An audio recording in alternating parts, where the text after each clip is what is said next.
राज्य सरकार 100 दिन पूर्ति अवसर में ओडिशार प्रत्येक जिले में विकास मेलार आयोजन एही परिप्रेक्षी में बालेश्वर रिजर्व पुलिस पड़िया सेप्टेम्बर 22 तारिख ठारू सेप्टेम्बर 24 तारिख अर्थात 3 दिन पर्यंत विकास मेला अनुष्ठित हेबार आयोजन रही।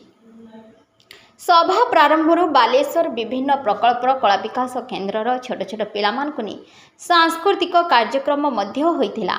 एही विकास मेला को आसीथिबा समस्त प्रकार स्टॉल मान को मयूरभंज मोरडा विधायक तथा वर्तमान राज्य सरकार गृह एवं नगर उन्नयन विभाग मंत्री डॉक्टर कृष्णचंद्र महापात्र आनुष्ठानिक भावे उद्घाटन करथिले।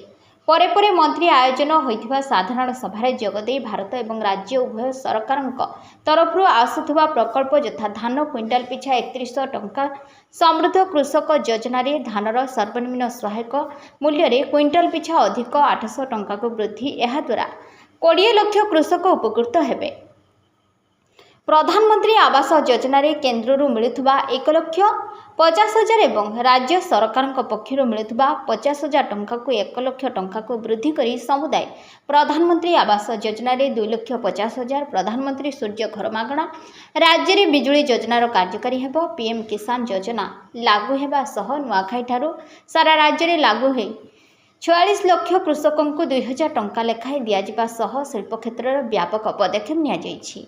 राज्य में शिल्प विकास पाई 50,992 कोटी टंकार 26 प्रकल्प को राज्य स्तरीय सिंगल विंडो क्लियरेंस प्राधिकरण अनुमोदन होइछि। एथिपाई 19,000 रु अधिक नियुक्ति सृष्टि होई परिबो। राउरकेला, संबलपुर, पारादीप, धामनगर ने एक शिल्प कॉरिडोर, भुवनेश्वर देश में प्रथम सेमी कंडक्टर मैन्युफैक्चरिंग सुविधा उपलब्ध हेबो।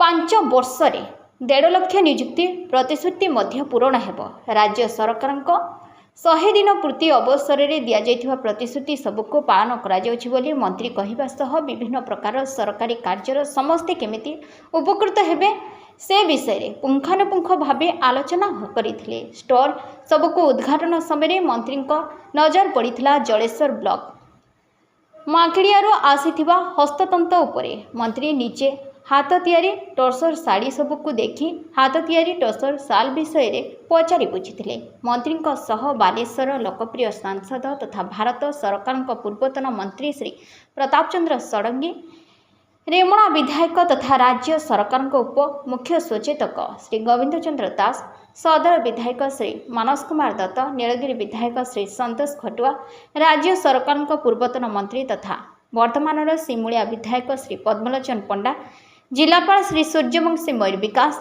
आरक्षी अधीक्षक सागरिका नाथ समेत बहु उपरस्थ प्रशासनिक अधिकारी और बहु मान्यगण्य व्यक्ति माने मध्य मंत्री सह विकास मेलारे उद्घाटन उत्सव और साधारण सभा उपस्थित थिले। बालेश्वर संजीत कुमार घोष को रिपोर्ट, आपणकर स्वर। धानर सर्वनिम्न मूल्य तो आम कहलु 3100 टंका को वृद्धि करिछु एवं सहर रे जो 2 लाख टंका प्रधानमंत्री आवास योजना रे दियाउतिला एबे केंद्र सरकार से 1.5 लाख देबे।